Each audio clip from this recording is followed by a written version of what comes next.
Olá, eu sou o Dudu Monsanto e faço o Pontapé. Você sabia que aqui na Central 3 você não é um mero ouvinte? Nos ajudando a partir de R$14 através do Apoia-se.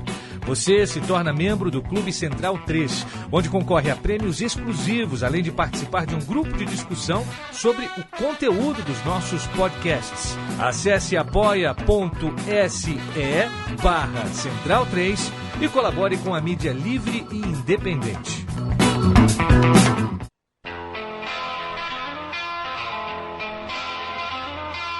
Viaje no tempo com Leandro e a mim e tire do fundo do baú o seu melhor time de botão.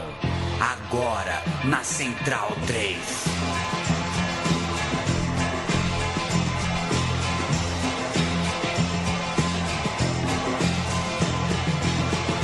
Você viaja no tempo com Leandro e a mim e com Paulo Júnior. É a parceria longa do meu time de botão. Você conhece, você confia. Venha tomar um café conosco. Não somos a Berta Brasil Boutique, mas servimos aqui um café aos nossos visitantes. Não que a gente goste muito, assim, nossa, como a gente gosta de receber visita. Porque a gente tem o nosso ritmo, as nossas coisas, as nossas idiosincrasias. Mas assim como é muito bom receber mensagens, pessoal que dá força pra gente, sugestão, aparece, toma um café, dá um abraço aqui na gente, conta uma história, conta uma mentira. O pessoal gosta de mentira, viu? Essa fase da fake news aí, na verdade, no fundo é o gosto de muita gente aí. Aliás, quem gosta de fake news, eu sempre repito, hein? Não me venha pedir botão do Carlos Kaiser, que esse cara é mentiroso. Eu não sei por que o Renato Gaúcho se dá o trabalho de manter a mentira desse cara. Ele não aparece em uma nota de um jornal velho. Não tem ele em uma súmula. Não existiu essa história, a não ser que alguém me prove o contrário. Claro, eu não vou brigar com se você me mostrar, eu mudo de opinião.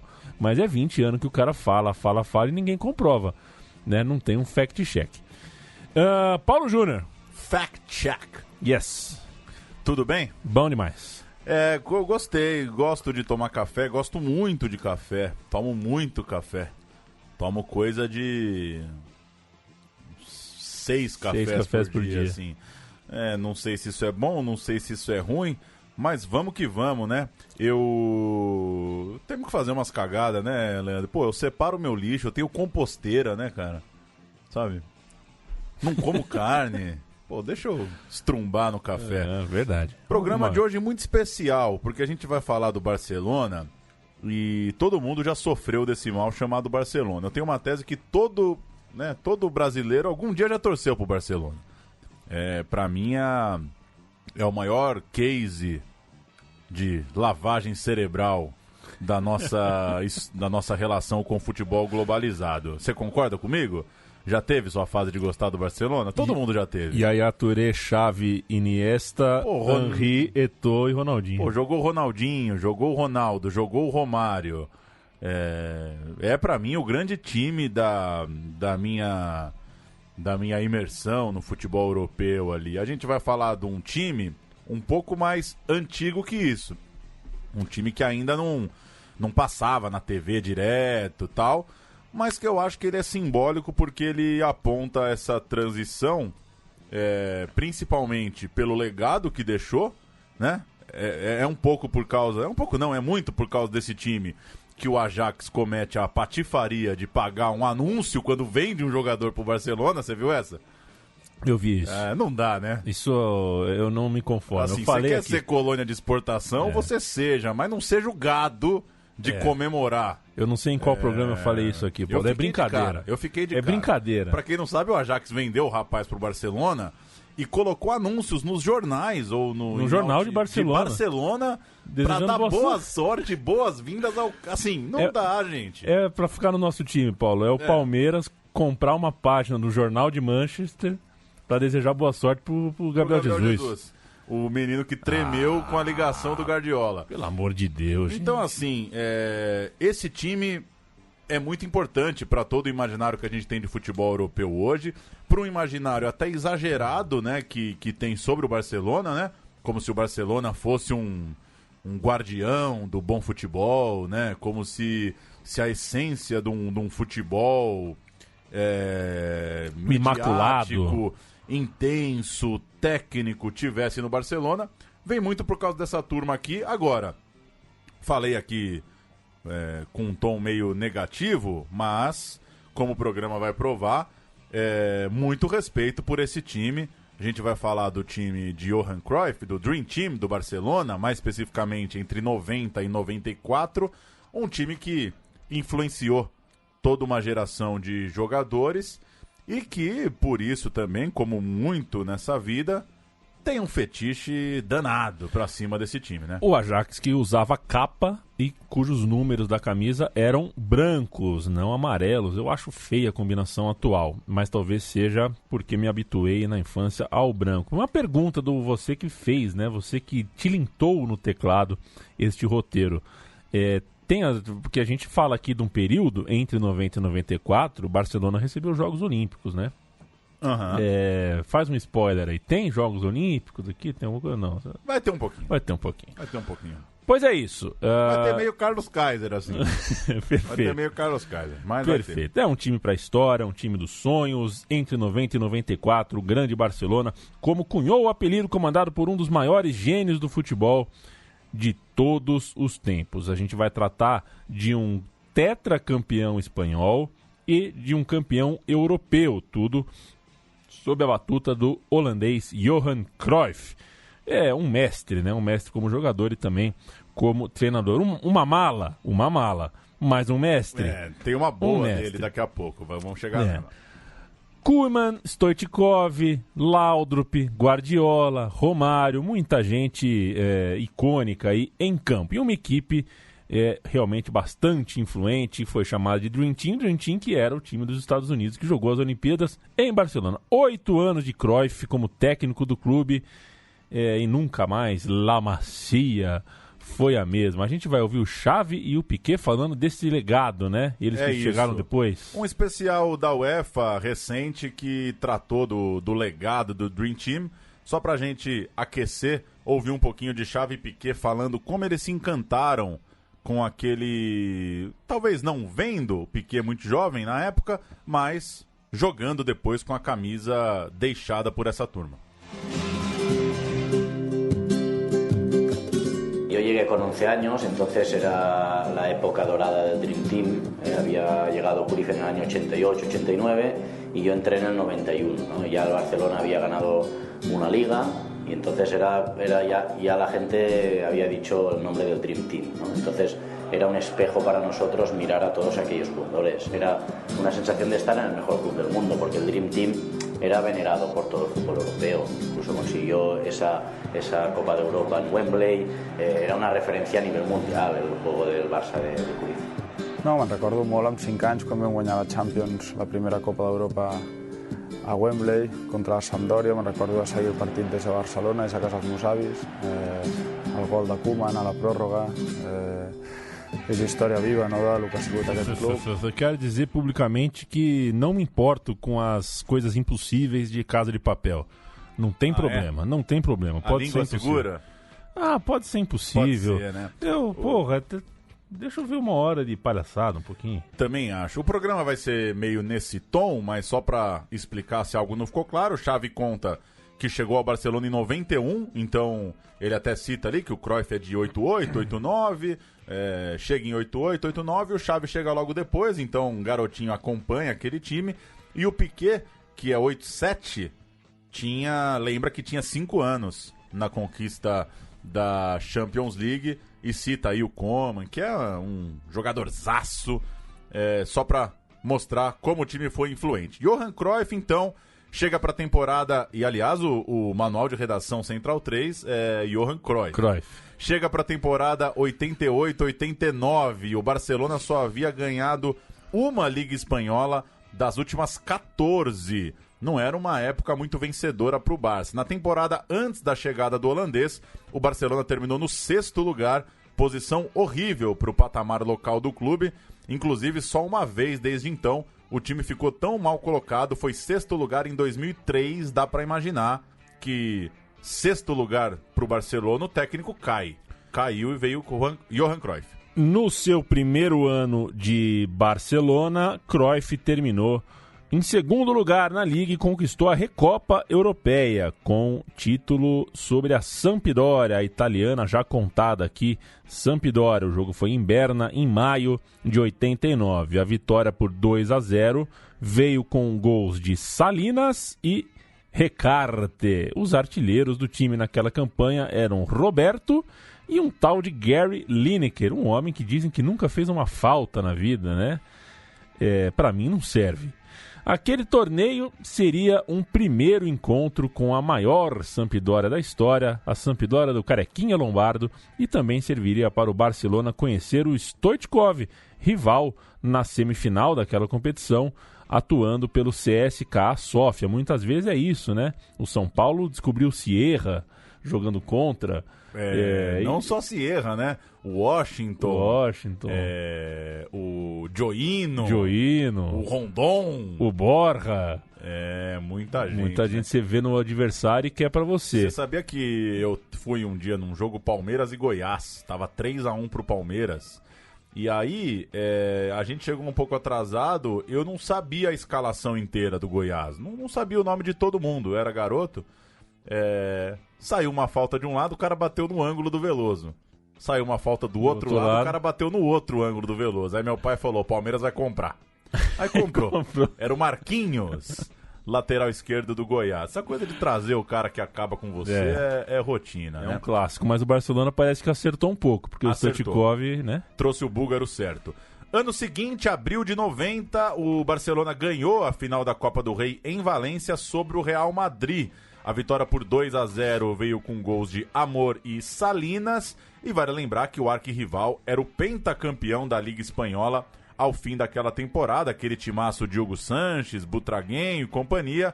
Ou seja, era um primeiro grande resultado local do Johan Cruyff. Ganhava uma Copa do Rei em cima do rival. A gente vai ouvir agora 4 jogadores daquele elenco falando sobre a chegada de Cruyff, que a gente resume bastante. O Beriguistán, o Baqueiro, o Sacristán, Eusébio Sacristán, e o goleiro Zubizarreta falam um pouquinho sobre a chegada do Cruyff, esses 2 primeiros anos, e aí a gente entra na temporada 90-91, quando nosso programa começa de fato. 15 partidos, 15 charlas antes de los partidos, es decir, hacernos ver cómo tenía que jugar aquel equipo, ¿no? Ese 3-4-3, ¿no? Ese 3-4-3 en el que solo creía prácticamente aquella persona que estaba al lado de la pizarra, ¿no? Era como muy natural y como muy práctico y por lo tanto enseguida entramos en esa dinámica, ¿no? La fórmula y la idea para jugar era una idea muy atractiva, ¿no? Ya no solo para el aficionado, sino para nosotros. El primer año pues hubo muchas dudas, sobre todo porque fuera de casa fue difícil. Continuamente el efecto en medios de comunicación era por la duda si así se podía jugar, si nos hacían muchas oportunidades, que si éramos un equipo que atacaba mucho, pero también que nos hacía muchas oportunidades de gol. El equipo va asimilando un concepto de fútbol ofensivo que gusta pero que no se concreta en títulos importantes. Una recopa en la primera temporada y una Copa del Rey en la segunda. Sigue faltando la Liga.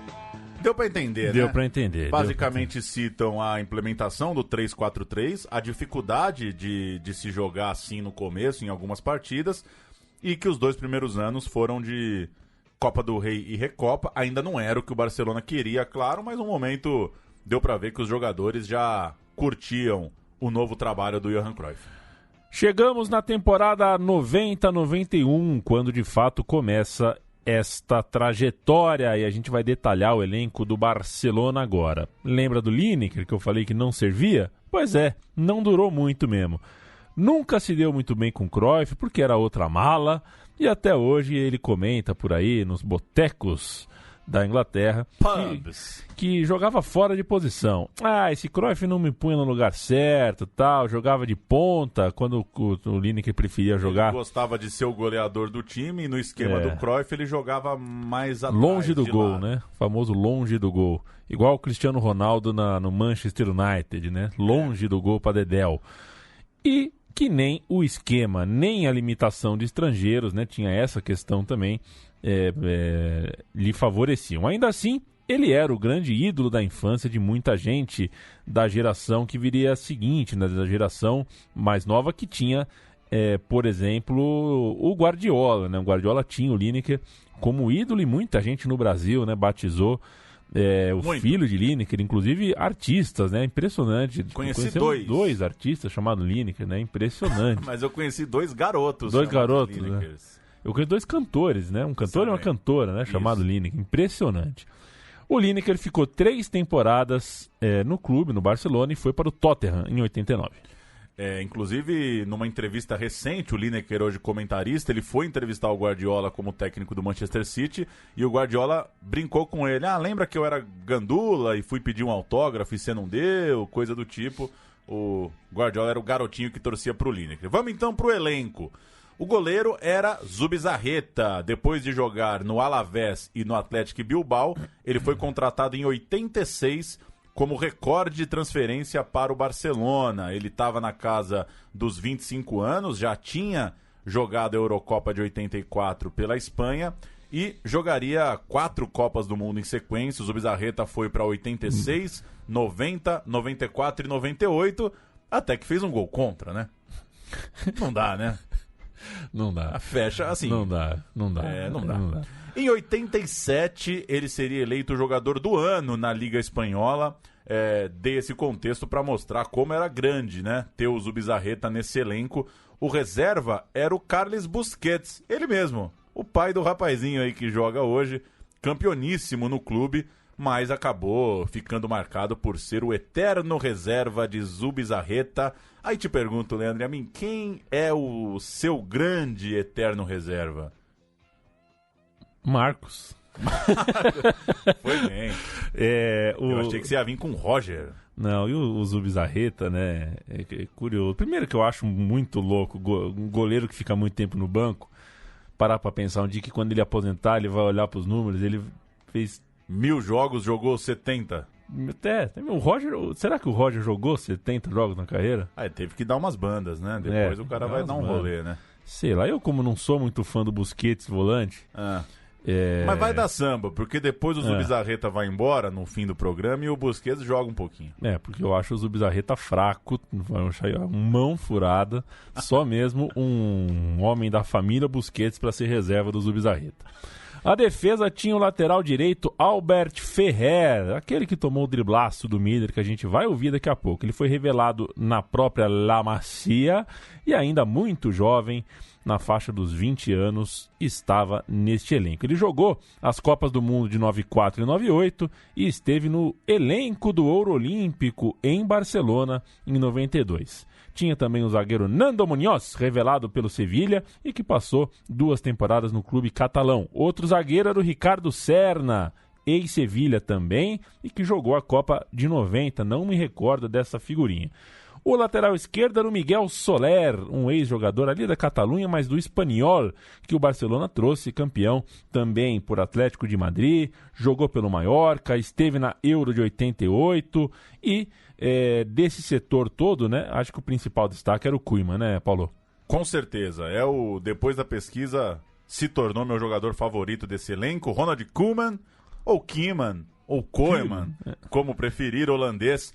Jogou no Groningen, jogou no Ajax, jogou no PSV, antes de chegar ao Barcelona, onde passou 6 temporadas e se consolidou como um dos defensores mais goleadores da história. Como fazia gol o zagueirão, às vezes volante também, um jogador muito versátil pela seleção. Foi campeão da Eurocopa e jogou as Copas de 90 e 94. Seguindo com o elenco, tinha também o zagueiro José Ramón Alexanco, que começou no Bilbao, mas passou a maior parte da vida no Barcelona, um jogador já mais experiente, era remanescente do título espanhol de 85. Tinha também o lateral direito Recarte, jogador que veio da Real Sociedad em 88.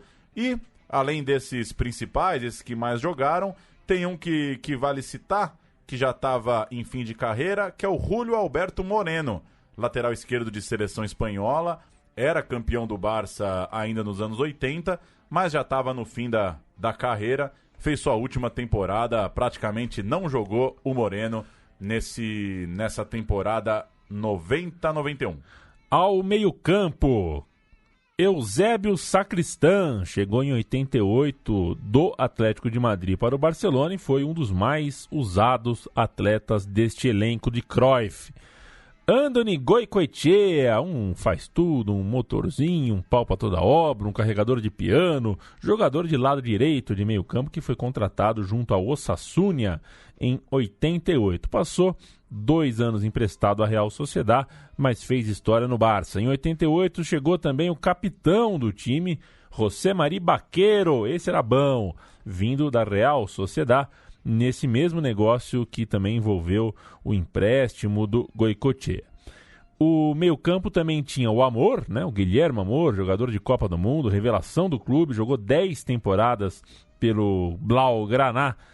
E, além do Amor, também um meia ofensivo era o Urbano Ortega, também jogador da Catalunha, né? Ex-espanhol, quase na casa dos 30 anos naquela temporada e remanescente dos títulos dos anos 80, portanto tinha uma história pelo futebol catalão. Além de todos eles, um menino de 19 anos, jogou pouco, estava buscando seu lugar passo a passo, Pepe Guardiola.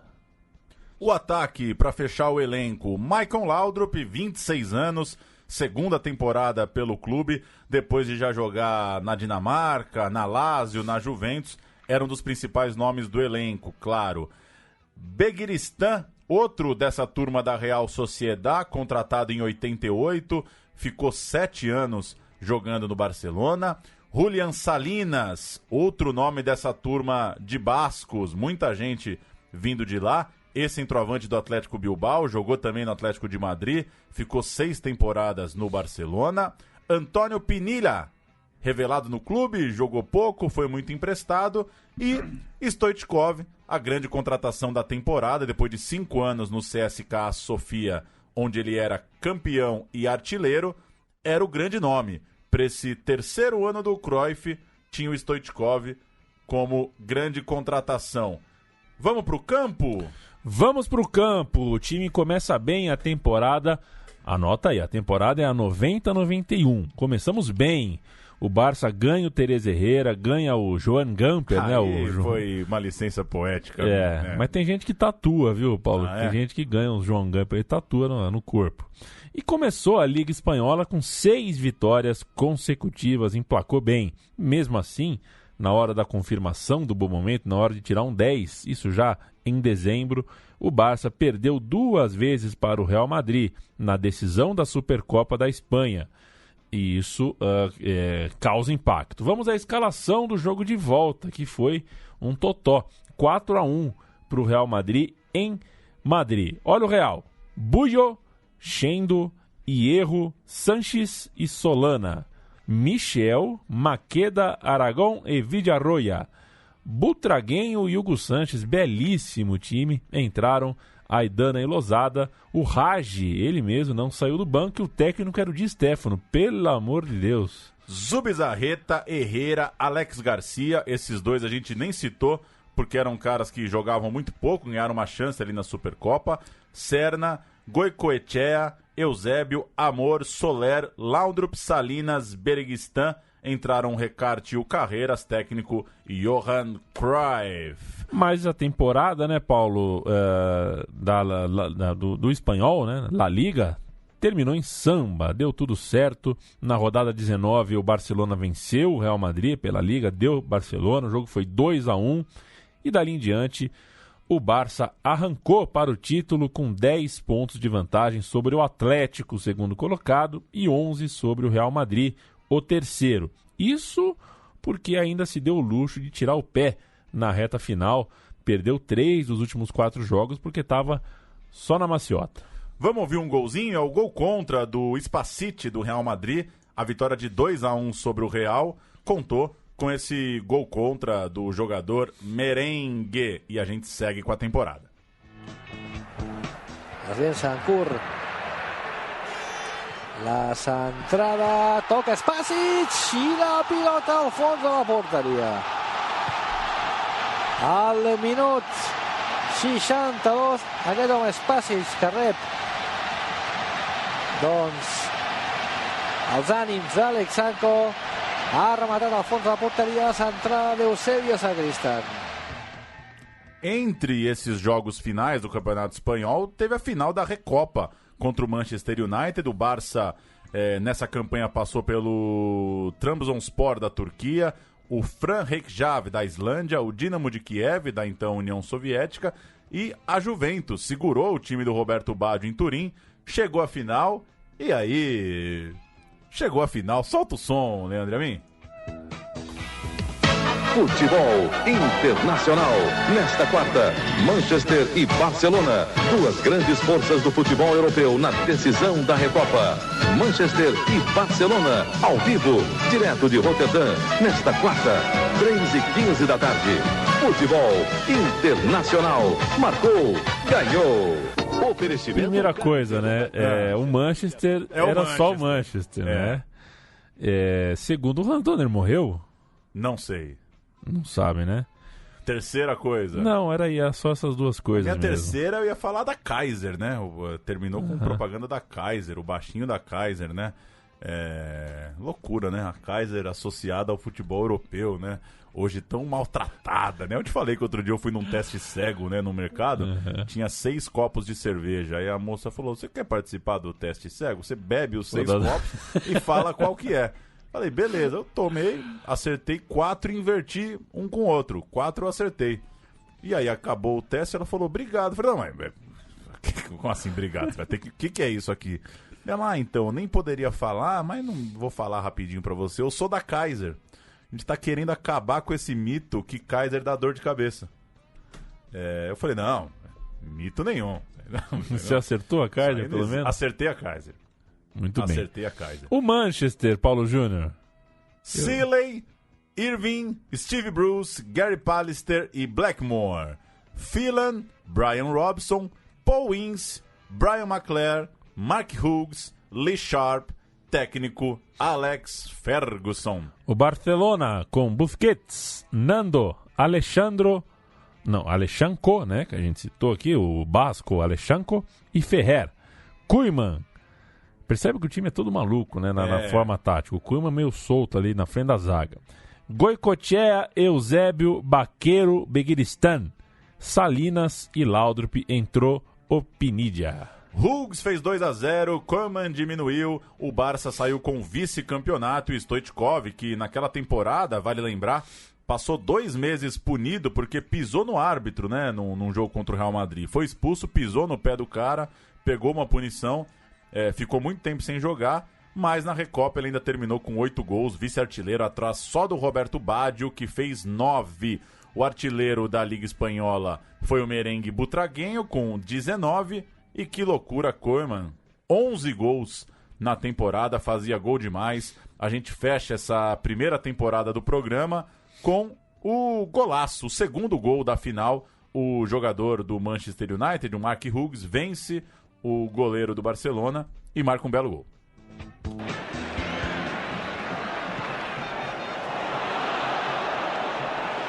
Hughes onside. There's a chance for another one here. Maybe not now. Yes, there is! A fantastic goal by Hughes! Spreads his arms wide and probably makes the game safe for United. I thought he'd taken that far too wide. He was forced wide by the goalkeeper's attentions, but what about this? Whack! 2-0 for Manchester United. Robson's probing ball again. Hughes in the clear. Keeper outside the box. And then this explosion that makes it 2-0 Manchester United. That really was a bit of skill because you're quite right. I mean, he took it far too wide of the goalkeeper, but what a blast. Vamos para a temporada 91-92, Paulo Júnior. Temporada seguinte, levantou taça, o Barcelona, estava tudo bem. E as principais novidades para o ano novo foram as chegadas de Miguel Ángel Nadal, um monstro da defesa e do meio campo. Acho que eu exagerei no monstro? Eu acho que o sobrinho dele é mais, né? Eu acho que tem um problema que vale falar. os jogadores espanhóis não tinham muita moral na praça, Não, né, nessa não tinha. época, né? Se você falar, quem você gostava mais, o Nadal ou qualquer italiano? Os italianos, né? Vai lembrar que foi uma fase meio esquisita, né, da seleção espanhola, essa seleção campeoníssima. De fato, eu falei do sobrinho porque o Nadal, eu acho que é tio, né? O Nadal é tio do Nadal, do tenista, né? O que mostra que o Dream Team tinha... ia falar uma besteira qualquer aqui, ia falar que tinha boa genética, mas foda-se a genética. Foda-se a genética. É que já falamos do filho de um, do sobrinho do outro. O enfim. Nadal, a família do Nadal é toda de Maiorca, se você já leu a biografia do Nadal, que eu achei meio chata, ele fala de Maiorca que não para, mas é isso, o Nadal... Não deu vontade de ir a Não, Maiorca? olha, eu até que gosto, acho que tenho vontade, a palma de Maiorca, mas sabe que tem a ilha de Menorca, né? Ah, é... Que essa que é a sacada. Essa é a que pega mesmo. Vai todo mundo pra Maiorca, mas tem a Menorca. Entendi. Dizem que ela é bala. Além do Nadal, o time trouxe o Juan Carlos, o lateral esquerdo, ex-Atlético de Madrid, foi um dos defensores que mais jogou nessa temporada, e outro holandês, devido ao grande sucesso de Johan Cruyff, de Ronald Koeman.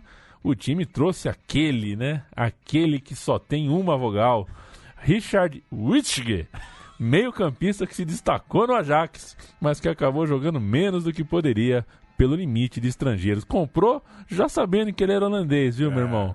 Brincadeira, Jogou né? pouco porque Laudrup, Koeman e Stoichkov eram os três. Eu acho que é difícil, né? O Wittig tirar o Laudrup. Outra novidade é uma presença maior de Pep Guardiola. Nessa temporada ele jogou 41 vezes, 40 delas como titular, ou seja...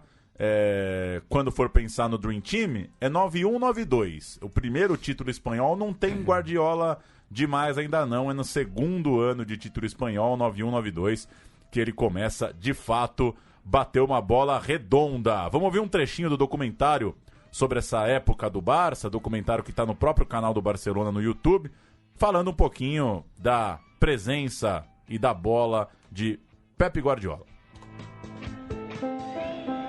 Un jugador que movía todo el centro del campo, prácticamente todo el equipo. Con una gran salida de balón, con una técnica, con poca pérdida de balón. Dármela a mí, que yo desatasco el juego. Este otro equipo estará basculándose, persiguiendo sombras. Aunque no vamos a ningún lado, ellos sí van a algún lado. Y luego aparece el espacio y ¡shum!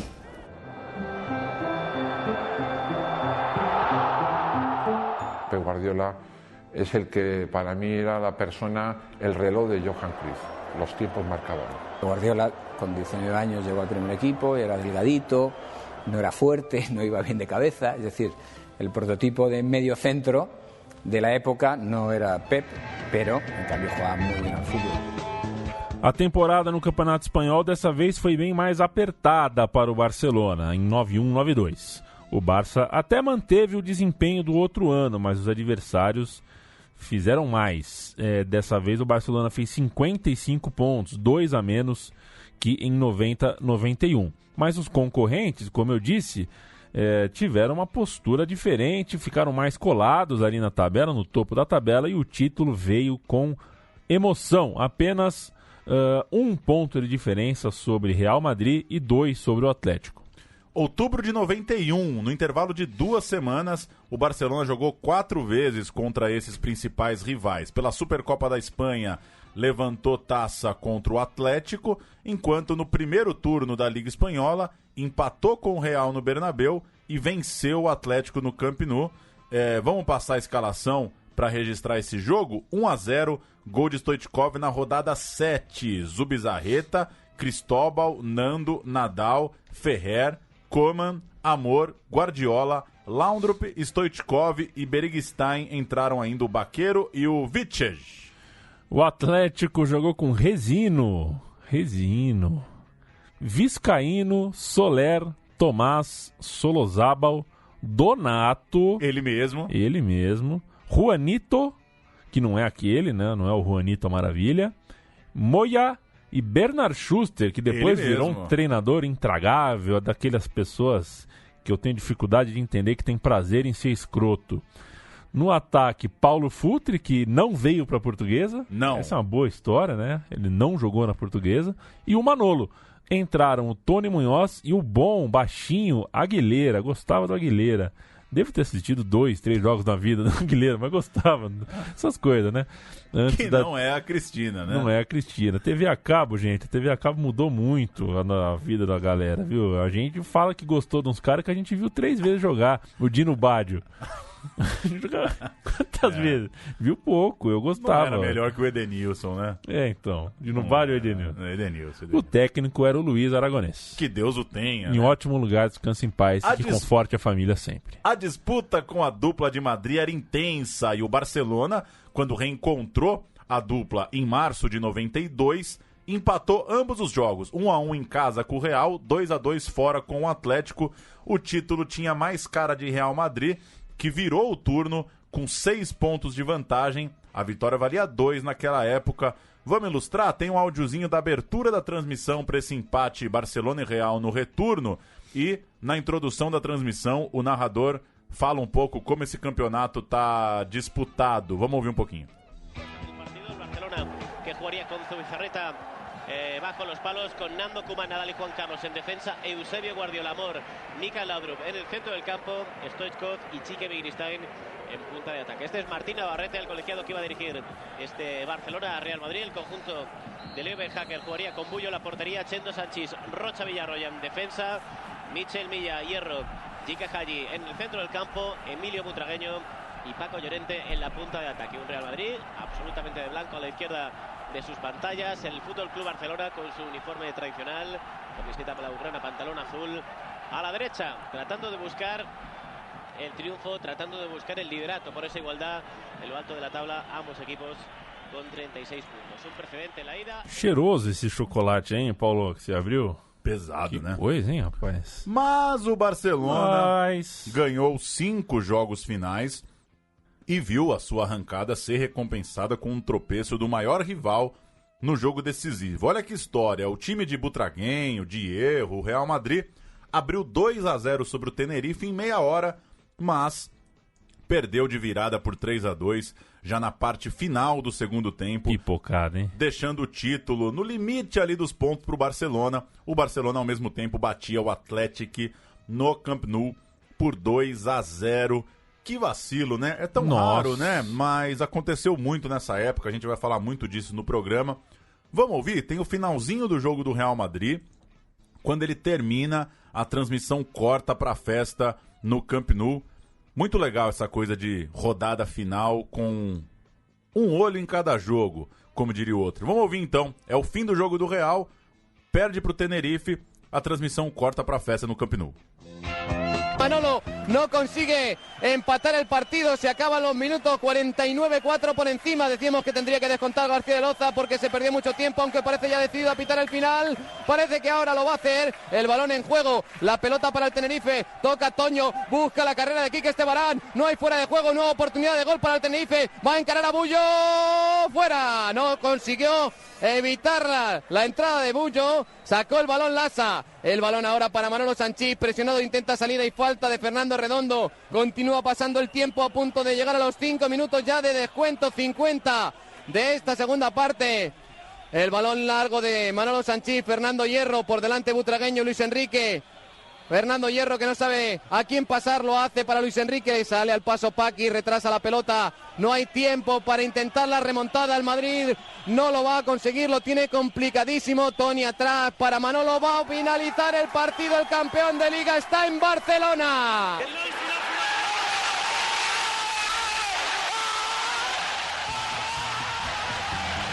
Que beleza.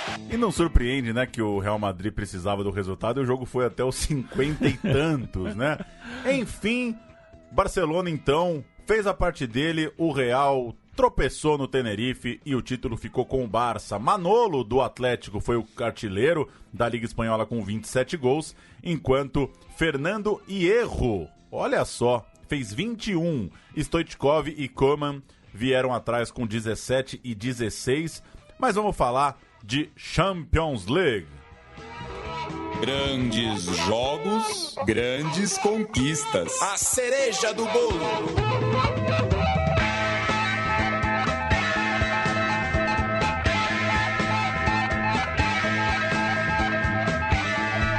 tem duas, hein? Que beleza. Um abraço para todos os solistas desse país de dimensões continentais, do Oiapoque ao Chuí. Ao Chuí. Tá tudo lá. A gente contou a história do Bi e ignorou a Champions League. Vamos contar agora, então, a história do torneio europeu. Vale lembrar que era outro tipo de Champions League, né? Não classificava 200 de cada um dos 4 países. Não bastava estar vivo para jogar a Champions League, né? Champions League. E não era exatamente fase de grupo pra cacete e tal, né? Começava com mata-mata. Já começava com mata-mata. E o Barcelona começou esse mata-mata eliminando o Hansa Rostock da Alemanha e o Kaiserslautern também, nas duas primeiras rodadas. O Kaiserslautern, que era era um dia a gente conta a história desse Kaiserslautern, que é uma história boa também. Sendo que na segunda, essa contra o Kaiserslautern foi graças a um gol salvador do Baqueiro no último minuto regulamentar, fora de casa. Uma coisa de louco, garantindo a vaga ao Barcelona pelo critério de desempate nos tentos marcados fora de casa.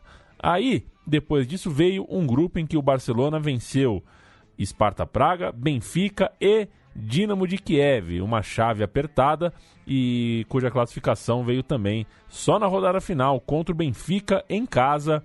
O jogo foi 2-1. Com essa vitória, o Barcelona pôde chegar à finalíssima. Sampdoria e Barcelona, 20 de maio de 1992, em Wembley, no meio daquela arrancada que citamos há pouco na Liga Espanhola. Depois da final continental, vieram os 3 jogos decisivos. Depois dessa final de Champions, veio essa história da pipocada do Real Madrid, do título do Barça. Vamos escalar a Sampdoria, campeã italiana de 91, na final, Leandro e a mim? Vamos. Pagliuca. Não. Gianluca Pagliuca. Ah, bom. A mãe dele não fez isso pra gente ignorar, né? Gianluca Pagliuca. Maninini, é só Manini, né? Tem dois. Maninini. Vierkovu. Ele mesmo. Essa, né, as pessoas. Esse aí, Vierchovod. Não, Vierkovu. Marco Lana e Katanek. A gente já contou esse time aqui, né? Lombardo, Pari, Toninho Cerezo e Bonetti. Gianluca Vialli e Roberto Mancini. Timaço. Entraram Invernizzi e o zagueiro Buzo, enquanto Silas ficou no banco de reserva. O técnico era Yugoslavo Boskov. Zubizarreta, Ferrer, Coman, Nando, Eusébio, Baqueiro, Guardiola, Juan Carlos, Laundrup, Salinas e Stoichkov. Entraram o Alexanco e o Goicoechea, técnico Johan Cruyff. O gol de falta de Coman no fim do primeiro tempo da prorrogação. 1-0 para o Barcelona, campeão europeu de camisa laranja. Lembra dela? Lembro, bonito. O Barcelona que, aliás, não tem o mínimo pudor com seu uniforme número 2. Aliás, nem com um, né? Nem com um. Hoje em dia é quadriculado. De camisa laranja, o Barcelona dos holandeses venceu por 1-0. Mais um grande gol de Coman, um artilheiraço. E se Stoichkov fez 22 gols e Laudrup fez 19 na temporada, o Coman fez 17. Que senhor defensor artilheiro, um monstro. Vamos ouvir a falta, o tempo da milonga e a batida pro gol do título da Champions League do Barça. Mari Baquero deja Baquero de cara para la llegada de Michael Laudrup. Laudrup a la frontal del área para Stoichkov. Stoichkov con Eusebio, todavía aguanta Eusebio, se va a ir al suelo Eusebio. Se cae Eusebio, pues falta. Falta de Invernizzi sobre Eusebio Sacristán, falta peligrosísima. 5 de la segunda mitad de la prórroga. Ocasión extraordinaria, Axel, para el Barça. Sí, otra falta como las que ha tenido la Sampdoria. El Barça no ha tenido ninguna probablemente tan cerca. Disparó uno en la primera mitad Ronald Koeman, potentísima. Bueno, tuvo esa de Stoichkov que no acabó chutando, que estaba en una posición muy parecida a esta, además en la misma portería. Vamos a ver quién de los dos es el que acaba chutando.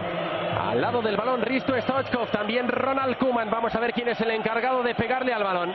Conversan el búlgaro y el holandés 6 de la segunda mitad de la prórroga, colocando la barrera el colegiado Schmidhuber. Han protestado muchísimo los jugadores de la Sampdoria. Se suma también para el lanzamiento José Mari Vaquero. Reclaman distancia, está muy cerca esa barrera. También lo entiende así el colegiado alemán. Ahora sí que va a hacer el lanzamiento el Barça. Casi 6:30 de la prórroga. Parece que le va a pegar Ronald Koeman. Le va a pegar Koeman, le pega Koeman. ¡Gol! ¡Gol del Barça! ¡Gol de Koeman! Ha marcado el Fútbol Club Barcelona. Le pega, hein? Pegou mesmo, né? Marca Ronald Koeman. Menudo chupinazo. Ronald Koeman. Chupinaço. 9-2, 9-3. Não vamos perder as contas. Já são 2 títulos espanhóis e o título da Champions League. E vale lembrar que, falando em 9-2, 9-3, a gente passa pelo time de basquete dos Estados Unidos nas Olimpíadas de Barcelona de 92. Naquele verão, teve Jogos Olímpicos na cidade. O Ferrer e o Guardiola estavam no elenco espanhol que acabou levando o ouro no futebol masculino. E vale essa referência. Eu achei alguns relatos que as pessoas já chamavam de Dream Team antes, mas também achei outros relatos em que contam que, obviamente, o show do Dream Team dos Estados Unidos fortaleceu a brincadeira, o apelido, pro Barça. A temporada 92-93 não foi como as outras duas anteriores, ela foi um pouco esquisita, na verdade ela foi a da confirmação de uma grande fase, mas teve por outro lado algumas frustrações importantes no caminho. Por exemplo, o elenco era praticamente o mesmo, com uma ou outra cara nova que não vingou, né? Ninguém que chegou fez história, ninguém mesmo. Pegou camisa de titular mesmo. E o time deixava uma ótima impressão na terceira rodada da Liga Espanhola, ao fazer um 4-1 sobre o Atlético de Madrid fora de casa, e o Stoichkov vivendo seu grande ano, 3 gols, o famoso chapéu mágico, triplete, a gente vai ouvir Stoichkov. Na verdade não, é outro jogo, desculpa. É outro jogo? Opa! O gol que eu separei verdade. É do primeiro jogo, a temporada começou contra o Real Madrid, curioso. Então eu acabei separando o primeiro gol da temporada, é o gol do Baquero, logo no comecinho do jogo, logo no comecinho da Liga Espanhola. So the start of the Spanish League season, Barcelona versus Real Madrid. Barcelona took the Spanish title only because Real Madrid made a fearful mess of their last game against Tenerife. Barcelona will shape up with no big new name signings. Real Madrid, though, do have a new coach, Benito Floro. And a couple of new players, Nando from Barcelona, Zamorano, the Chilean international from Seville. But pre-match drama here, Rocha, Real's Brazilian defender, is injured in the warm-up. It means last-minute reorganization of Real's back four. And in the 4th minute, they're caught out. Ferrer, lovely chip forward to Stoichkov. And in for Baquero. 4 minutes gone, the roars of Nou Camp. Dando contexto aí do início da temporada, logo no comecinho do jogo, da transmissão, sai a jogada do Barça, sai o gol do Baquero. Em 11 de abril, o time sofreu um baque, segunda rodada da Champions League, em que defendia o título. Na ida, 1-1 contra o CSKA em Moscou, mas na volta na Espanha, Nadal e Bereguistán até fizeram 2-0 em meia hora. Parecia que o Barça não ia cair para um azarão, mas o time russo virou 3-2, avançou na competição. Ninguém em Barcelona conseguiu entender como o time podia cair fora tão cedo para uma equipe modesta. Nada contra o CSKA Moscou, mas o campeonato depois mostrou. Quando chegou na fase de grupos da Champions League, o CSKA não venceu nenhum dos 6 jogos. Eliminou o atual campeão e depois não ganhou de ninguém. E mais nada. Temos o gol da virada do CSKA, grande frustração para quem esperava o bi do Barça. Bora, CSKA! De l'equip del CSKA, empat a 2 en el marcador del Camp Nou. Ens acostem al quart d'hora joc d'aquesta segona part. El Barça en aquests moments està eliminat. Atenció a aquesta passada cap a la banda dreta. Nadal i gol del CSKA. Atenció que el CSKA, per mediació del dorsal 14, Korsakov acaba de fer el tercer gol. Vegin la jugada repetida. Entre Korsakov y Nadal, la pilota que va entrant a la porteria del Barça. Perdeu, mas o ano não estava ruim, não estava tudo ruim, não. As coisas seguiam bem, por exemplo, em território nacional. A Supercopa da Espanha foi vencida pelo Barcelona, a vitória sobre o Atlético, era o tetra seguido, né, enfileirando, não, na verdade não, né, enfileirando vitórias seguidas no Campeonato Espanhol, né. Isso, Supercopa, na volta dessa eliminação, o time ainda assim tem uma sequência boa. Se engajou bem no Campeonato Espanhol, conseguiu 4 vitórias seguidas. As vítimas, né, Zaragoza, Espanyol e Cádiz, tomaram goleadas do Barcelona. E aí paramos em Tóquio, chegamos em 12 de dezembro, Mundial de Clubes pra gente, Intercontinental pra quem acordou de mau humor, Copa Toyota pra quem é um cuzão do cacete. 12 de dezembro, Barcelona contra São Paulo, um jogaço para a história. Eu te dou a honra, Paulo. Canta esse São Paulo aí. Zete, Vitor, Adilson, Ronaldão, Ronaldo Luiz, Pintado, Cerezo, Cafu, Raí, Palim e Miller. Entrou Dinho no time comandado pelo Tele Santana. Zubizarreta, Ferrer, Koeman e Witt. Eusébio, Amor, Guardiola e Baqueiro, Begristein, Laudrup e Stoichkov. Entraram o tio do Nadal e o Goicoechea. Stoichkov fez 1-0, São Paulo virou com 2 de Raí, o terror do Morumbi para ser campeão do mundo. A gente ouve os gols, a virada tricolor com Luciano do Vale, o Bolacha. Que hora começou o jogo mesmo? 1 da manhã, coisa da assim, manhã, por aí. Ia tentar ali o Raí. Barcelona com perigo. Encosta Dilson. Gol!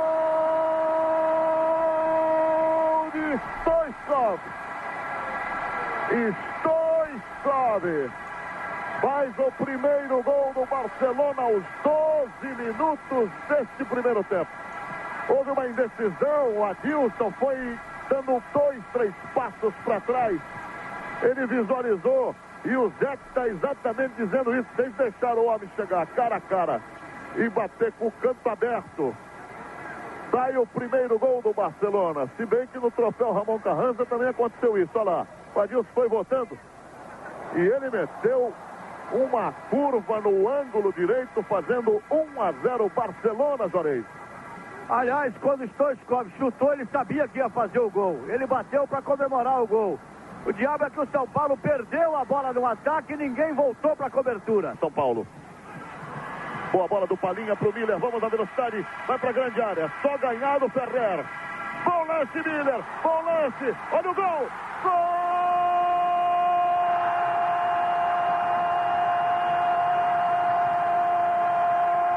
Do Brasil! É do São Paulo! Raí! Empata o São Paulo em plena Tóquio!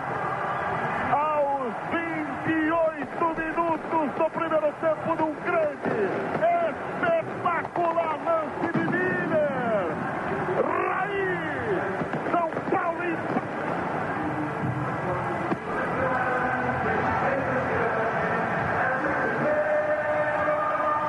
São Paulo.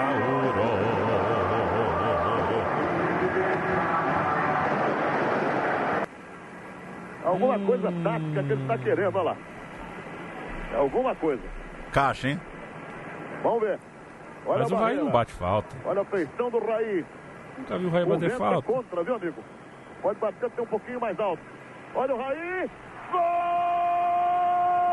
Era fraco o Zubizarreta, rapaz. Sinceramente. Nem precisava ir no ângulo. O goleiro estava vendido. De volta à Europa, o Barcelona seguiu na parte de cima da tabela do Campeonato Espanhol e no caminho ainda levou a Supercopa Europeia. Bateu o Werder Bremen numa final em 2 jogos. Chegava então ao mês de junho, decisivo na Espanha. O doce junho. Pela semifinal da Copa do Rei, o Barcelona caiu em casa para o Real Madrid, perdeu por 2-1. Mas 3 dias depois terminava o Campeonato Espanhol e novamente o destino sorriria para Cruyff. Vitória por 1-0 sobre a Real Sociedad e derrota do Real Madrid de novo para o Tenerife. Acho que a maior glória do Tenerife foi essa na vida, né? Tirar 2 títulos do Real Madrid na última rodada. Agora o Tenerife venceu por 2-0 e isso custou ao Real Madrid a taça. O Barcelona ultrapassou o Real Madrid graças a essa zerada no jogo derradeiro dos merengues. O artilheiro da liga foi o Bebeto, do Deportivo, com 29 gols, e Zamorano, do Real Madrid, com 26, ficou em segundo lugar. Pelo lado do Barcelona, o artilheiro foi Stoichkov, marcou 20, estava 6 atrás. A mesma história, termina o jogo no Camp Nou e o Barça fica esperando o fim da derrota do Real Madrid para comemorar o título. El Barça gana por 1-0 a la Real Sociedad y acaba el partido en el Nou Camp. Estalla el júbilo, estalla la alegría. Al Barça es campeón.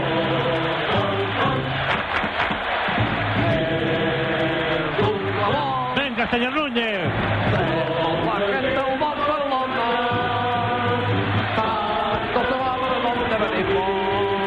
Mucho me temo que en esta ocasión Núñez va a llorar, va a llorar, está muy a punto, Venga, un tercer gol que lo hemos pedido, que sería muy bonito, hundirlos. Centro de Sanchís, a la derecha para Michel, centro de Michel, a bote pronto, recupera tranquilamente la cobertura blanca. Charlie, ¿qué se siente? Hombre, pues mira, la tercera dice que va la vencida, que es la que quizá teníamos más complicada, pero vaya, también hemos tenido la suerte necesaria para conseguir esta liga. Justamente habéis conseguido algo que no ha conseguido ningún equipo en el historia de Barcelona, la tercera liga, pero este quizá tiene más mérito por todo lo que ha pasado. No, la última siempre es la mejor, ¿no? Porque es la que se vive en el momento y además porque es la que sirve para batir récords, ¿no? Como la tercera consecutiva, que nunca se había hecho, y además porque se ha producido pues muchas cosas, ¿no? Porque un partido como el año pasado contra el Tenerife, contra Real Madrid, nuestro rival más directo, y bueno, pues tiene su encanto. Ahora va a pitar, a punto de pitar el partido final, el Barça es campeón. El Barça campeón de liga por tercer año consecutivo. História muito louca, né? O tricampeonato do Barça, portanto, vem na... 2 vezes graças ao Tenerife. O Tenerife ganhou do Real Madrid no jogo de lá. Chegamos à última temporada do nosso programa de hoje, temporada 93-94, e depois de 3 anos com o Stoichkov liderando a artilharia do time, chega para a temporada 93-94, uma senhora cereja do bolo para quem gosta de goleadores. Romário, artilheiro da última Champions League pelo PSV, ele passa a vestir a camisa do Barcelona no ano em que seria eleito o 2º melhor jogador do mundo. Em 93 ele ficou atrás de Roberto Baggio. Sergi, então um jovem lateral esquerdo, era mais uma revelação do Barça subindo para o time principal. E apesar de Romário, tinha outro reforço para o ataque, Kiki Estebarans, vindo, olha só, do Tenerife. Contratou o atacante do Tenerife. Perdeu esse trunfo, né? Perdeu. Logo no seu primeiro jogo pelo Campeonato Espanhol, o Romarião da Massa fez o triplete na vitória por 3-0 sobre a Sociedad. Pela primeira vez a torcida assistia um time com Romário, Laudrup e Stoichkov, esse trio que habita imaginários mundo afora. Além mar. Mexe até com a libido de muita gente. A Champions League começou complicada, sempre, né? Campeão espanhol, tá lá na Champions League. E o Barcelona precisou, logo de cara, virar um 3-1 sofrido na ida contra o Dinamo de Kiev. Foi bem complicado, foi um dos jogos icônicos. Aí, o jogo da volta, 4-1 em casa, o Barcelona virou no limite. E a Liga Espanhola acabou se mostrando também bastante difícil. O Barcelona perdeu, por exemplo, para o grande Deportivo La Coruña, 1-0, gol do Bebeto na rodada 7, o La Coruña mostrando que era candidatão. E para o Atlético de Madrid também houve derrota. O Atlético fez 4-3 de virada, depois de abrir um 3-0. Pelo menos o 4-3 não fica tão feio, mas esteve 3-0 pro Barça. O quê? 3 gols de Romário, o Atlético virou. Mas ele tomou a virada? Tomou a virada. Aí eu parei. É isso aí. Aí eu parei, eu não sabia disso não, Paulo Júnior. Então foi 4-3 de virada, pegada Vasco e Palmeiras. Pegada Vasco e Palmeiras. Que coisa linda. Mais tarde, em dezembro, derrota pro Real Madrid no jogo da Supercopa local, mas o troco viria logo no início do ano, em 8 de janeiro de 94, e aí você pegou o pedação de bolo e ele veio com 2 cerejas. Grandes jogos, grandes conquistas. A cereja do bolo.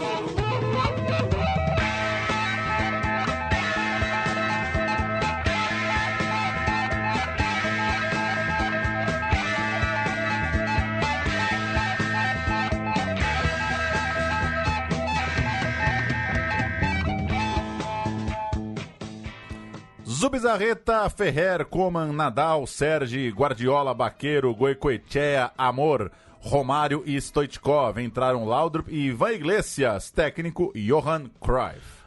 Buio, Laza, Sanches, Alcorta, Michel, Luiz Milá, Prozinec, Luiz Henrique, Paco Lorente, Ivan Zamorano e Alfonso Pérez. Entraram Hierro Butraguenho, técnico Benito Floro. Romário fez 1, 2, 3, Koeman fez 1, Ivan Iglesias fez outro. O Barcelona enfiou 5-0 no maior rival dentro de casa. O jogo de Romário, golaço do Romário, aquele clássico, né? Deu aquela puxada que ele fazia muito bem, mas eu prefiro a do Euler, hein?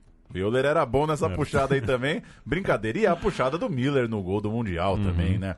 Belíssima puxada. Vamos ouvir o golaço de Romário. Recebe do Guardiola, puxa com a perna direita, dá o biquinho de direita cruzado. O Barça meteu 5-0. La primera pilota clara que ha tocat el brasiler, la primera vegada que l'ha rascada. Romário la controla a la frontal de l'àrea, ha deixat clavada la defensa del Madrid i l'ha sabut col·locar amb un toc suau. Aquí tornem a veure, lluny del porter Buio, vegin com deixa clavat.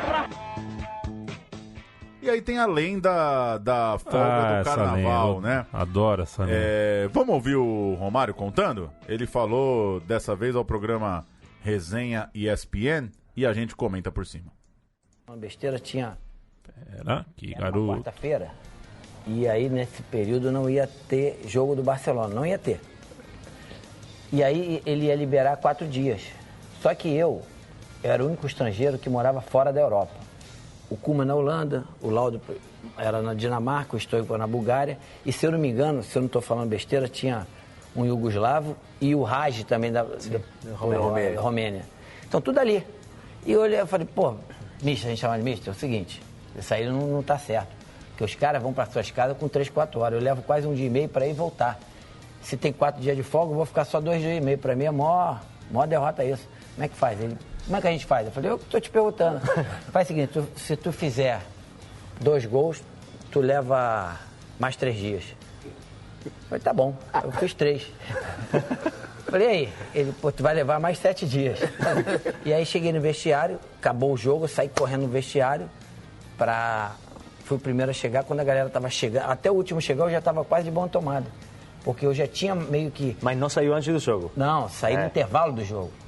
No intervalo. Eu já tinha feito meio que a minha passagem lá pronta porque se eu acabo o jogo eu não consigo pegar o avião. Aí eu tomei banho rapidinho, quando o último chegou, eu já viu assim, eu meio que já arrumado. Aí ele falou, não, na verdade eu combinei com o Romário, assim, em outras palavras, se ele tivesse feito 2 gols ia dar tantos dias, só que ele fez 3, eu vou dar mais 3. Aí teve aquele bico de todo mundo, mas todo mundo segurou. Tinha que segurar. Essa foi a história verídica. A internet é o cemitério dos mentirosos, né? Primeiro que não existe esse jogo, né? Esse jogo não existe. Que o Romário faz os gols e sai no intervalo. O que muita gente conta é que pode ter sido esse jogo contra o Real Madrid. Tem alguma fala do Romário mais antiga, do próprio Cruyff, que é que se ele acabasse com o jogo contra o Real Madrid, se ele fizesse 3 gols no Clássico, esse Clássico, como eu citei, foi em janeiro, ele teria uma folga maior lá na frente. Essa coisa de no meio do jogo sair correndo pro carnaval, paia. Mentira. Tudo bem, gosto de uma mentirinha também, mas é difícil, né? Porque tem que ter a porra do jogo, né, Romário? Não foi embora no intervalo, mas enfim. E tem algumas mentiras que você casa com a mentira, né? Vai ter que levar tá difícil, tá difícil seguir com ela. Onde estávamos aqui? Fase de grupos da Champions League. Boa, garoto. O Barcelona foi... o Barcelona passou, né? Passou da fase de grupos, claro, ao vencer o Mônaco na última rodada e seguiu assim para a semifinal com 10 pontos no grupo. O Barça enfileirou uma longa sequência invicta, inclusive fazendo 3-0 sobre o La Coruña, com 1 gol de cada craque, búlgaro, brasileiro, dinamarquês. Chegou o Barcelona com moral na semifinal do continente, um jogo único contra o Porto de Portugal. E foi um sapeca do Barcelona. Stoichkov marcou 2 vezes em meia hora, Koeman, sempre ele, fez mais 1 no segundo tempo, e o Barcelona voltou à final da Champions League, fazendo 3-0 no time que era comandado por Bob Robson. A gente vai ouvir um gol do Campeonato Espanhol, mais ou menos nessa mesma época. Golaço do Romário na goleada sobre o Atlético de Madrid. La primera pilota clara que ha tocado el Brasile, la primera vagada que la rascada, Romario la controla la frontal del área, ha baixat clavada la defensa del Madrid i la sabuda col·locar en punt actual. Aquí tornem a veure, lluny del porter Bullo, vegin com deixa clavat. Vieram as rodadas finais da Liga e mais uma vez o clube superou a concorrência. Logo na última rodada, o Barça bateu o Sevilha 5-2 de virada, num jogo mais complicado do que o placar demonstra. Chegou a estar perdendo, foi difícil, não foi simples apesar do 5-2.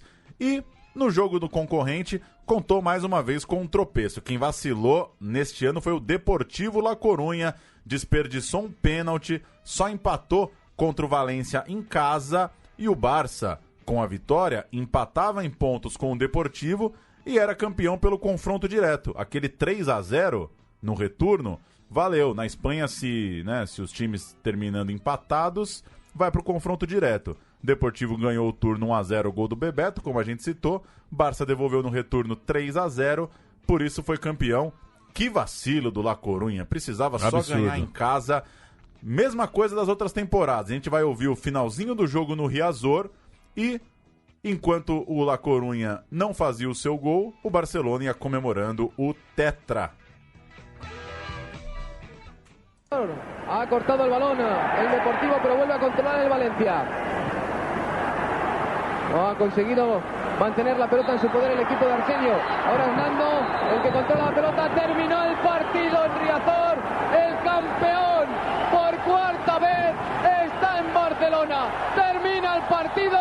El delirio en el Camp Nou. Buscamos la voz de los protagonistas porque por cuarto año consecutivo el Barcelona es campeón de Liga. Buscamos protagonistas, Juan Carlos. Atención al abrazo de Stoichkov y de Romario. Romario y Stoichkov que acaban de conseguir. Vamos, Romario. Emoción. Romario que se quiere abrazar con todos. Ronald, bueno. O cara quer falar com o Romário, né? Nossa solidariedade aí, o repórter. Eu assisti esse vídeo inteiro hoje, eu fiquei assim igual você, porque o cara vai correndo pelo campo e fala, não, ele vai pegar, ele não pega. Ele não pega ninguém, coitado. Enfim, o Barcelona era tetracampeão, o terceiro do mesmo jeito. Ganhava seu jogo, secava o rival do lado de lá e dava a taça. Mas 5 dias depois viria a final da Champions League e a gente chega então ao último jogo desse nosso programa com a grande atuação do Milan, que atropelou o sonho do novo título europeu do Barça. Rossi, Tassotti, Panucci, Maldini e Galli, Desailly, Donadoni e Savicevic, Albertini, Boban e Massaro. Que isso! Um pedaço de time e que coisa, né? A gente fala tanto que os iugoslavos terminam com Ovi, que os, suecos terminam com Enson, coisas assim, né? Olha esse time da Itália. Todo mundo termina com Rossi, Tassotti, Panucci, Maldini, Galli, Donadoni, Albertini. É que a gente tem mais, porque, né? Como a colônia aqui no Brasil é grande e tal, então a gente não percebe, né? É aquela coisa, né? O Trajano já te contou essa história, que ele estava na Olimpíada de Pequim, entrou ele, o Salim e não vou lembrar agora aqui, mas 3 pessoas muito diferentes entre si. E pro chinês, eles eram iguais. O cara falou, nossa, vocês são muito parecidos. Que é tudo questão de ponto de vista, né? Para um chinês, provavelmente nome de italiano deve ser um inferno, tudo igual. Entrou Nava no time e o treinador era o Fábio Capello. Zubizarreta, Ferrer, Coman, Nadal, Sergi, Amor, Guardiola, Baqueiro, Berguistan, Stoichkov e Romário. Entrou o Sacristã e o Steberans no time de Johan Cruyff.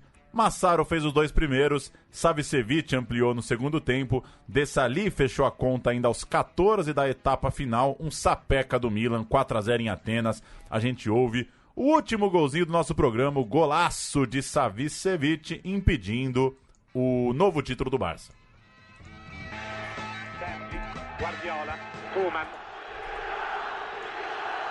lancio dritto per dritto, bello il colpo di testa da parte di Filippo Galli. Albertini, lancio a cercare Savicevic, in vantaggio Nadal e Savicevic gli ruba la palla e poi segna un gol incredibile, strepitoso il gol di Savicevic.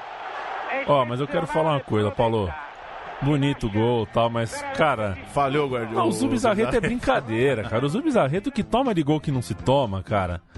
Não é por nada, não. Mas golaço. Mas é por tudo também. Romário terminou o ano com 32 gols, 8 a mais que o Stoichkov, assumiu, portanto, a artilharia do time. Koeman fez impressionantes 19 gols na temporada. E a gente termina a nossa história, essas 4 temporadas de 4 títulos de La Liga pelo Dream Team do Barcelona. O Barça teria uma temporada 9-4-9-5 mais discreta, foi só o 4º lugar na Liga e se contentou apenas com a Supercopa da Espanha. Romário, tetracampeão do mundo e melhor jogador do planeta, voltou para o Brasil para jogar no Flamengo. O Laudrup seguiu para o Real Madrid e o Ragi é quem chegava depois de 2 anos no Breccia, da Itália. Zubizarreta foi embora para o Valência e o Busquets, olha aí, assumiu a meta, superando a concorrência de Lopetegui. Veja você, era o goleiro contratado junto ao Logroñés para assumir a vaga do Zubizarreta, mas ficou com o Busquets. Abelardo foi outro reforço importante, chegou do Sporting Gijón, e Jordi Cruyff, filho do homem, subiu para o time principal. No ano seguinte, 95-96, o Barcelona não ganhou nada. Finalmente passou um ano aí realmente na seca. Terminou em terceiro o Campeonato Espanhol, caiu na semi da Copa da UEFA e perdeu a decisão da Copa do Rei para o Atlético. O time agora tinha Popescu, Luis Figo, sinalizando uma nova geração, Prosinec, o bósnio Kodro e um outro novato que era o jovem carequinha Ivan de la Penha. Não sei se era carequinha desde o começo, mas o time não virou. Chegou então o fim da era Cruyff, o time de 96-97 já é bem diferente, é o time comandado pelo Bobby Robson e com os brasileiros Ronaldo e Giovani. O Barcelona voltaria a conquistar títulos, ainda que uma nova Champions League só chegaria com a turma do Ronaldinho Gaúcho lá em 2006, uma outra história pra gente contar, quem sabe, um dia. Para fechar a conta, registrando, Cruyff encerrou seus 8 anos com 4 títulos espanhóis, uma Champions League, uma Recopa, 3 Supercopas da Espanha, uma Supercopa da Europa e uma Copa do Rei. O Barcelona depois teve uma passagem rápida do Robson e Louis van Gaal seria, na sequência, o treinador a ter um trabalho um pouco mais longo. Ele foi o técnico por 3 temporadas, de 97 a 2000. Estamos conversados, Paulo Júnior. 1h11 de programa. O Peço Barcelona... desculpa a quem ficou com a gente até agora. Viu? É que a gente promete 1 hora, mas, caramba, nós estamos falando de tanto craque aqui, tetracampeão.